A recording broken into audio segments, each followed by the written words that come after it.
Hey, there's this Perch, and today's edition of But I Don't Want This is, so we're going to talk about Heroes in Crisis, and this isn't a proper review of the series, but just kind of a general scope of the story.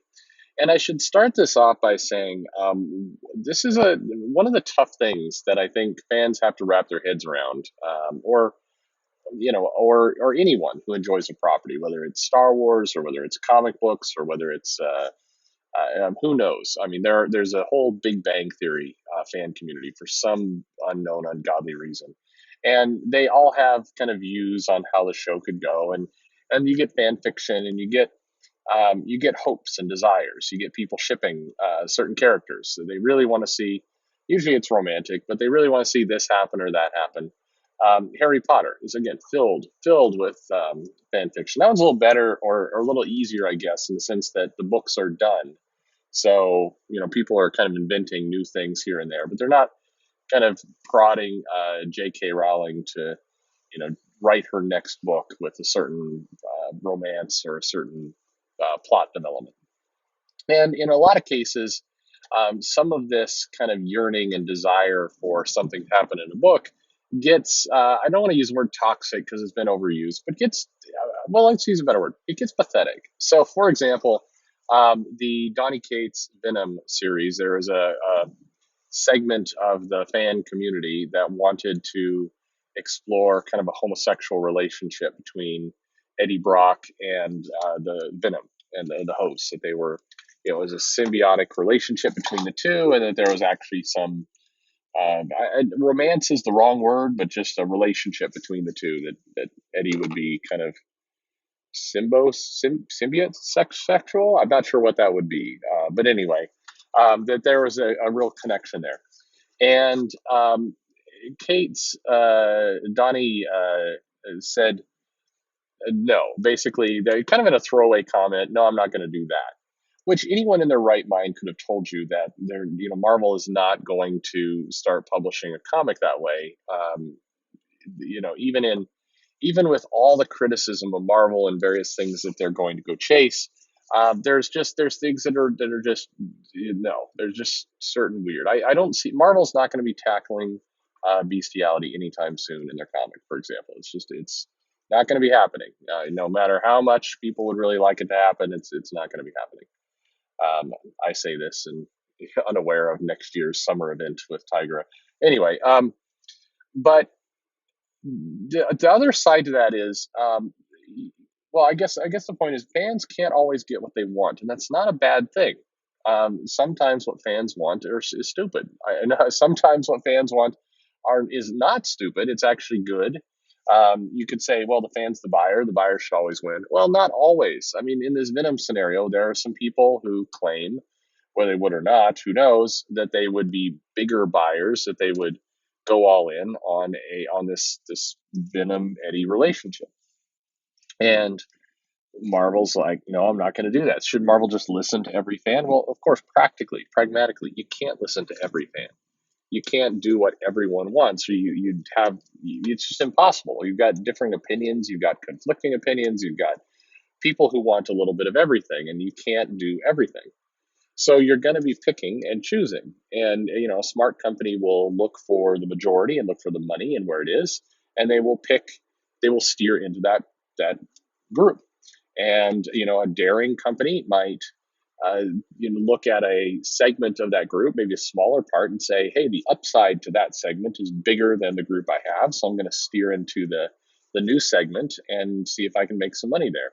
And a very rough example, this might be X-Men, where at the time there was a lot of kind of thoughts that the title should be canned, or that we should put the focus on other things and let's not put top writers and artists on this. And lo and behold, they said no. We think there's a market here, and they pursued it, and huge sales success and domination comes from it. So you can't, it's not always safe to say, and a lot of the social media commentary on comics is that the publishers aren't listening to fans. And there's some truth to that, but it's not absolute. The publisher shouldn't always listen to fans. The publisher should make good business decisions and sometimes, many times, it's aligned with what fans want, and sometimes you have to dig into what fans are actually wanting. Maybe it's not what they're saying, but what's the undercurrent? What's the business model there to grab onto and to manage? So, Heroes in Crisis. So it Heroes in Crisis is was a event, but not quite an event series. It wasn't promoted like Metal or like the Villains event that DC is about to kick off with. But it was still an event. It's got the name Crisis in it. And it really was along the lines of Identity Crisis, I think, in terms of how it was billed and how it was promoted. And Identity Crisis was not pushed like Final Crisis or other Crisis events, but it was still there. They were putting some marketing behind it. They put a solid art team behind it, and a writer there, a solid writer. And so Heroes in Crisis, Tom King, who's one of the bigger writers that DC has, weirdly seems to be the one that keeps getting, I won't say forgotten, just, King is a powerhouse in sales. He's the consistent powerhouse in sales. And he's certainly appreciated by DC and they promote him and, all the rest. I'm not trying to stir up trouble. Yet it's amazing how much more attention Bendis gets. And Bendis' sales are nowhere near King's in reality, but Bendis is given a lot of books, a lot of authority, a lot of material, and there's a lot more controversy, I would say, around Bendis in terms of what he can bring in terms of sales than King. King has a lot of controversy and people, complaining about this or that or his style, but he still brings in dollars very consistently. So the controversy seems kind of small or insignificant given that he's bringing in big cash. And like I said, I do worry. I said it previously, when there's rumbling kind of in the background of people who are irritated with parts of King's run. And I worry about that inconsistency because if the product, the Batman title, sells really, really well, but there is this rumbling. So at some point, those two kind of tend to catch up and converge. And what will that mean? But right now, it's selling well. He's a top artist or top writer. Top writer. What am I doing? Top writer. And Heroes in Crisis has been his book, and it falls into this camp of I do not want this from fans. And the biggest, I think, the two big kind of memories that I would have is Identity Crisis. Nobody wanted Sue Denby and that whole process with the Atom and Dean Loring, and nobody wanted that to happen. It was, and nobody wanted to have Dr. Light revealed as a rapist, and nobody wanted to have the Justice League, mind wipe a villain and keep it secret. Nobody wanted this. The fans read it, and the product, the comic sold well, and everything else. But there was like a kind of feeling that everybody had. I mean, people as they're reading it, they're like, "Oh my god, I don't want it. Why am I?" It's like, why? It'd be like watching a snuff film. I mean, hopefully, but for you, it's like watching a snuff film. You're watching it. You're like, "Oh, I don't want to see this. I don't want to see this." And then hopefully you turn away, contact the authorities. But this is a bit but what Identity Crisis is like. And before that was is a lot like Emerald Twilight, the Green Lantern story where they decided to unhinge Hal Jordan and have him turn into a villain and murder a bunch of people and kind of go on a rampage. Nobody was asking for this. It's like Green Lantern. Definitely, there's a struggle, I think, to figure out what's the story we want to tell with Green Lantern. Where do we go from here? The title had gotten stale to a certain extent, and so it's like let's do something shocking. Let's go, and they turned Green Lantern into a big villain, and it was a big villain moment that again that nobody saw coming, nobody wanted to see coming. And so we get to Heroes in Crisis, and it's like so the series from the beginning has had the feel of that same kind of Identity Crisis. You don't want to see it. It's well written, it's very well drawn. So it's not, I'm not critiquing, and it's very important that people understand. I'm not creating Tom King's skill. He's very skilled, absolutely very skilled, and the story is doing its thing, and Tom King is trying to come up with kind of an emotional, heart wrenching kind of look at PTSD and how heroes lose it and vulnerabilities and just I mean, so he's trying to tell a story that's going to be uncomfortable, and he is being successful. So a lot of people talk about, oh, Tom King is low T writing. I mean, okay, Tom King is writing what he's he's saying he's going to write. He's it's like to me, it's that criticism always flies a bit in the face of when people talk about making characters be who they're not and why publishers do this. Tom King, if you look at Vision, if you look at Mr. Miracle, if you look at Batman, if you look at all the rest, you may not like the story, and that's fine. But he is writing what he's writing as advertised. The story is, we're going to do a psychological examination of tearing down Batman emotionally and building him back up, and mission accomplished. That is what King is doing. Now that may not be to your taste, which is fine, but it's different than saying this guy is a terrible writer. He's accomplishing what he's setting out to do, which is usually the definition of a good writer. You may not like the story he's writing. It's different. So, but Heroes in Crisis, then we got this very uncomfortable Harley Quinn, Booster Gold plot that's going on, and it's I do critique this series a little bit more than the other work. Whereas with Batman, I can say I don't. This isn't really the Batman I want to read, but there's some quality there, and he is telling, like I just said, he's telling the story that as advertised.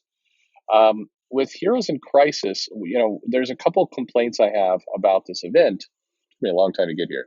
That I think are legitimate, just fundamental criticisms. Number one, the the writing of Harley Quinn is not at all in alignment with her solo title. It's completely different. And a lot of the characters in Heroes in Crisis are acting and behaving very differently from what we're used to. And it's not like he's picking up a character from the 80s and 30 years later he's evolving or building nuance. It's like this character, if you pick up Heroes in Crisis and you read it and you wander on over to Harley Quinn and you read that, it's like it's a radically different take on the character. Now, again, you're hiring a superstar writer, they're going to write their own take on the character, but I think this isn't King's fault, but it's a publisher fault of how many of these balls do you want to get in the air at the same time? Maybe it would be a good idea to, have some consistency between how these characters are written and handled. So you get line strength of one title helping another better rather than having two completely different takes. I don't know. I just think there's a portfolio management kind of strategy around the titles that always irks me a little bit when you get such radically different takes. And when one of those takes is a very heavy, very dark, kind of emotional, we're going to be dealing with the Joker, abusing Harley Quinn physically and other things. It's unpleasant. I'm not saying it should be pleasant, but I am saying when you then wander over to Harley Quinn and you're talking about kind of her complex relationship with the Joker, and then you're doing it's just like it's very hard to context switch from one to the other. And maybe over time, 20 years from now, you're picking up the different runs. It won't matter. We're writing for trades, and it doesn't matter how these things were released at the same time. But it still bugs me. The other thing is in light of the nobody wanted this is what's been done with Wally West. So Wally West was this character who got kind of erased with Flashpoint, and then an alternate version of Wally West was brought back. But there was a very deep-seated love for Wally West, the character. It's one of those characters that people really attach to and really like. There's a lot of fondness for that. More than just, this is my favorite character. There's real legitimate kind of attachment fondness, similar in a lot of ways to Poison Ivy, and how Poison Ivy has a fan base that really cares about that character and really likes that character. And so Rebirth came out, and one of the promises Rebirth delivered on was bringing Wally West back as a character in a very kind of emotional, you forgot about me, I'm here, I won't forget about you again, tearful reunion. I mean, very big deal for Wally West. And I'm very confused. Jeff Johns pinned this issue and had a plan for Wally West, and then was somebody like pissed at Johns, and so they're like, well, now that okay, you brought back Wally West, so now we're just gonna screw with that character from the Titans kind of storyline with his heart, and then we're gonna go right into Heroes in Crisis, where not only are we going to murder him, no, it's actually suicide, and he's responsible for a mass murder of a bunch of heroes and a psychological breakdown. Nobody wanted this from Wally West, and I go back again to, fans shouldn't always get what they want.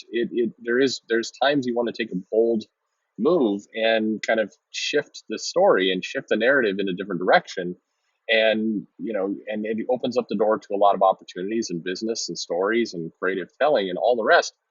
But Wally, I mean, why you bring this character back? The problem is that you brought this character back, you did it, you went through all this effort to kind of introduce hope back into to DC, and then you just punched it repeatedly right in the groin is what it feels like. And again, I think that's it's odd. It's a very odd choice, and it's like Hal Jordan with Emerald Twilight. It's like the Gene Loring Identity Crisis storyline. It's a very unpleasant thing, very controversial thing. Will definitely get people talking, but is it getting people talking in a good way, or is it just saying, hey, we do know that there's some hope and some things that people really look for in comics, but it's Lucy in the football. We're gonna pull it away at the last second. We're gonna swipe the rug out from under you, and tough. You're gonna get this, and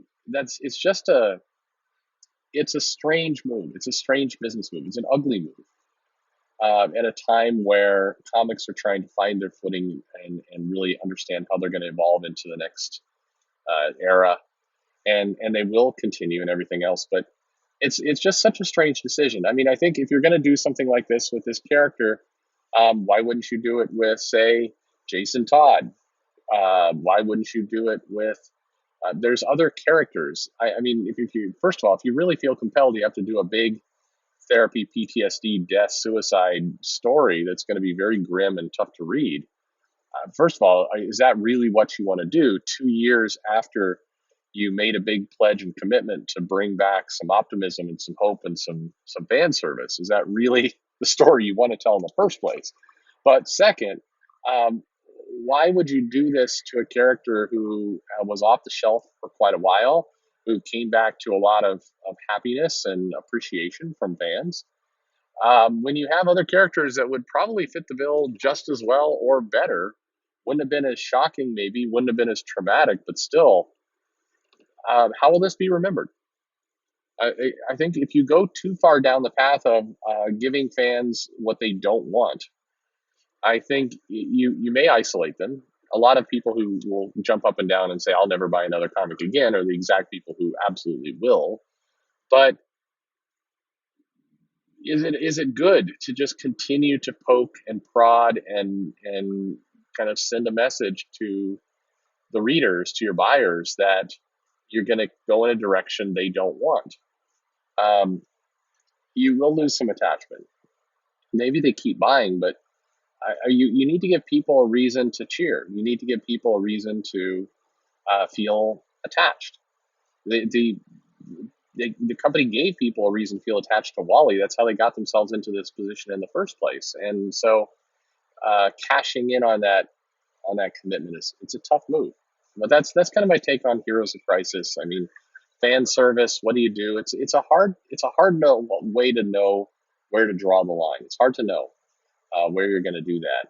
But I think this is one where it landed on the wrong side of the line by a mile, and who knows, maybe we come back from this and everything. Maybe you got to get Jeff Johns in about another 2 years to come back, and hopefully with somebody who can draw faster than Gary Frank, and do a new hey, we went back in time and we erased all this really crappy stuff. We can listen to the fans again. It feels like we're in an endless cycle of, hey, we know we got off track, but now we're back on track.